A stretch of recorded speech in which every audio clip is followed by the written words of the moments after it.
বেরিয়ে পড়েছি সকালবেলায়। এই সকাল সকাল বেরিয়ে পড়লাম ভোরবেলা ডাকুলার নিয়ে। এই যে আমাদের ডান্ডা নিয়ে বেরিয়ে পড়বো।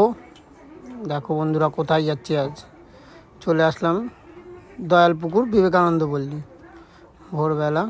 এই সেই পুকুরের ভিউ। এই যে আমরা আজকে বসেছিলাম 35 নম্বর সিটে। এই যে আমাদের 3টে হুইল। এই যে পুকুরে বেশ মোটামুটি 10-12টা সিট হয়েছিল। এই বৃষ্টির মধ্যে কিছু মাছ খালানো, ভালোই বৃষ্টি হচ্ছিল, কিন্তু মাছও খাচ্ছিল বৃষ্টির মধ্যে মোটামুটি টুকটাক। একটি রুই মাছ বড়, প্রায় 2 কিলোর মতো হবে।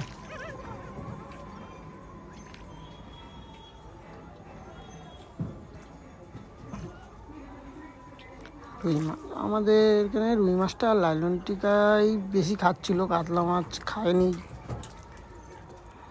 সব লাইলন টিকাই ধরেছি। এই যে আমাদের নেট।